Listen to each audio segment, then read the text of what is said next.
ফজলুল ভাই, আপনি আমি সরাসরি বলি, আপনি এখানে আসবেন এই ঘোষণার পোস্টে দর্শকদের মধ্যে অনেকে মন্তব্য করেছেন যে আপনি আওয়ামী লীগের এজেন্ট, কেউ বলছেন আপনি বিএনপিকে আওয়ামীকরণ করতে চাইছেন। আমাদের প্রশ্ন, আপনি যেভাবে বক্তব্য রাখছেন সম্প্রতি, এই বক্তব্য কি আপনার দল আপনাকে সমর্থন করছে কিনা বা আপনার দলের পক্ষ থেকে কেউ কোনো কিছু বলছে কিনা? অনেক সময় মনে হচ্ছে যে আপনি আওয়ামী লীগের ভয়েসে বা কণ্ঠে কথা বলছেন বা আওয়ামী লীগের সুরে সুর মিলিয়ে কথা বলছেন। ফজলুল ভাই, আপনি যদি আমাদের একটু বলতেন। আমি আওয়ামী লীগের সুরে কথা বলি, আমার দলকে আওয়ামীকরণ করার চেষ্টা করছি, এত বড় মানুষ যে আমার কথায় বিএনপি আওয়ামী লীগের আওয়ামীপন্থী হয়ে যাবে, তাহলে তো আমার মতো এত বড় মানুষ আর এই দেশে নাই। আসলে আমি যদি আমার দলের বিরুদ্ধে কথা বলতাম, তাহলে তো আমার দল তো একদিন আমাকে জিজ্ঞাসা করতো। আপনারা কি কোনো পত্রিকায় বা কোনো টকশোতে বা কোনো ইউটিউবে দেখেছেন যে আমার দল আমাকে জিজ্ঞাসা করেছে যে আপনি কেন এইরকম কথা বলেন? কারণ আমি জানি আমার এই দলটি, বিএনপি একটা লিবারেল ডেমোক্রেটিক ফ্রন্ট বা প্ল্যাটফর্ম, পার্টিও বলে অনেকে, লিবারেল ডেমোক্রেটিক। এই দলটি গড়ে উঠেছে একজন নেতার নামে, বা একজন নেতা যার নাম শহীদ প্রেসিডেন্ট জিয়াউর রহমান। উনি দলটি প্রথমে উদ্যোগ নিয়ে গঠন করেছিলেন, তখন আমি ওই দলে ছিলাম না। এটা না থাকাটা কোনো অপরাধ না। আমি তখন ছাত্রলীগের প্রেসিডেন্ট ছিলাম বা ছাত্রলীগ করতাম বা আওয়ামী লীগ পন্থী বা বঙ্গবন্ধু, সেটা ভিন্ন ব্যাপার। কিন্তু আমি আওয়ামী লীগ ছেড়ে যখন আমি বিএনপিতে গেলাম, সবকিছু জেনে শুনে বিএনপি আমাকে ওখানে নিয়েছে। এবং বিএনপিতে যখন 2018 সনে আমাদের নেত্রী, দেশ নেত্রী বেগম খালেদা জিয়া জেলে চলে যাবেন 8ই ফেব্রুয়ারি 2018 সন, এর 5 দিন আগে 3রা ফেব্রুয়ারি লা মেরিডিয়ানে একটা মিটিং হয়েছিল উত্তরায়।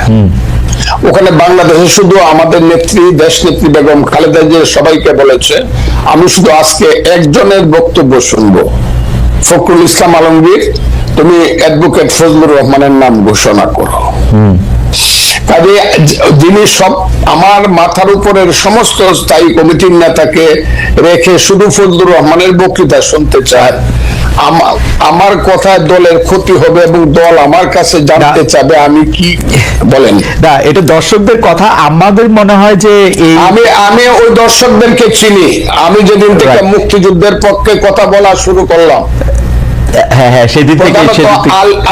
প্রধানত আলবদর রাজাকারের ছেলেরা এবং নাতিরা, তারা সব মিলিত ভাবে আমার বিরুদ্ধে কথা বলা শুরু। এর আগে আমি সবারই কিন্তু সবচেয়ে জনপ্রিয় ছিলাম। আচ্ছা, এই দেশে যে 5ই আগস্টের আন্দোলন হয়েছে, আমি চ্যালেঞ্জ করলাম, মাসুদ স্বীকার করে, আমার সন্তান তুল্য স্বীকার করবে জানি না, দেশের ভিতরে আমি হাসিনা সরকারের বিরুদ্ধে যা করেছি এবং বলেছি, কোন বাপ কা বেটার সেই বুকের পাটা নাই, প্রত্যেক মুহূর্তে মৃত্যু চিন্তা করে সব কথাগুলো আমি বলেছি। ঠিক আছে ফজলুল ভাই, আমি শুধু 2-3টা জিনিস একটু খালি ক্লিয়ার হওয়ার জন্য। এক হচ্ছে যে আমিও আপনার সাথে একমত যে হয়তো আপনার কথাগুলি জামায়াতের এগেইনস্টে গেলে জামায়াত এবং তার ছাত্র সংগঠনের লোকেরা নানা ধরনের কথা বলতে পারে। আমি শুধু 2-3টা জিনিস একটু কুইকলি জানতে চাই। 90-এর গণ আন্দোলনের পরে 3 জোটের রূপরেখাতে যখন ছিল, কোনো দলই স্বৈরাচার বা রাজাকারদের কাউকে নিবে না। বিএনপি সবার আগের থেকে গিয়ে যখন তাদেরকে নিল, বা 2001 সালে যখন তাদেরকে পতাকা দিল গাড়িতে, তখনও কি আপনি একইভাবে প্রতিবাদ করেছিলেন? আমি প্রতিবাদ করা না করার প্রশ্ন না, তখন আমি বিএনপি করতাম না। তখন আমি বাংলাদেশে কৃষক শ্রমিক জনতা লীগ নামে কাদের সিদ্দিকী সাহেবকে নিয়ে, বীরুত্তমকে নিয়ে আমি একটা নতুন দল করেছিলাম, যার নাম কৃষক শ্রমিক জনতা লীগ।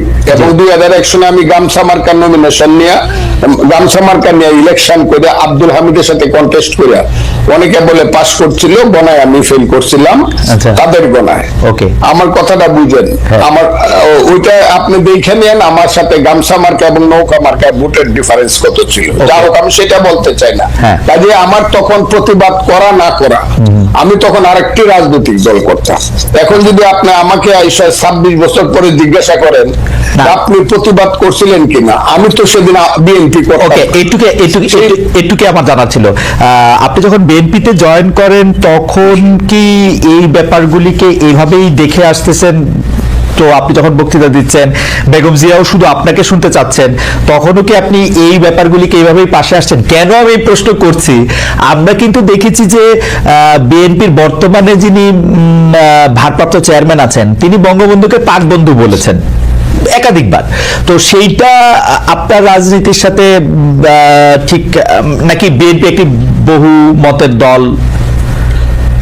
আমি বলি বিএনপি, আমি বললাম বহুমতের প্ল্যাটফর্ম, এখানে অনেক ফুল আছে এই বাগানে, আচ্ছা। অনেক ধরনের ফুল আছে। ওকে। আমি সেখানে গেছি এবং কথা বলেই গেছি, তখন তারেক রহমান সাহেব দেশে ছিলেন না। ওকে।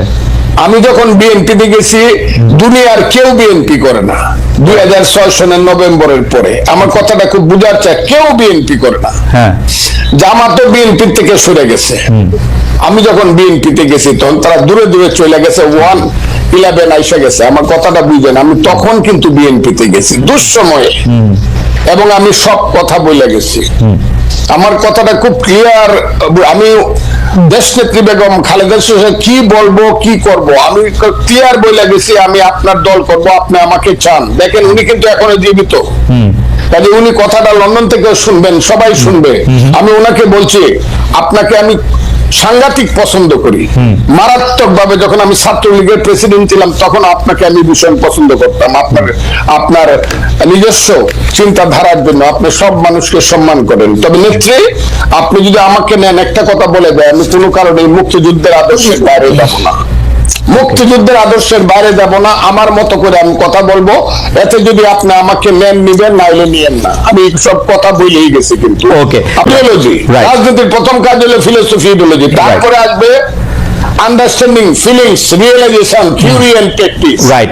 আপনি যদি ফিলোসফিতে বারবার ওই লেখেন যে 52 থেকে 24, 71টা বাদ দিয়ে যদি আপনি 21, ওই যে কি বলে 21শে ফেব্রুয়ারি মাস করেন, আমার ভাইয়ের রক্তে রাঙ্গানো 21শে ফেব্রুয়ারি, আপনি 52 আর 24 করে ফেললেন, একবারে পোস্টার করে ফেললেন। 71টা আপনি বাদ দিয়ে দিলেন। 71টা আপনাকে কি কামড়াইছে নাকি? যদি আপনি 71-এ না থাকেন, আমি ওদের সাথে থাকবো না।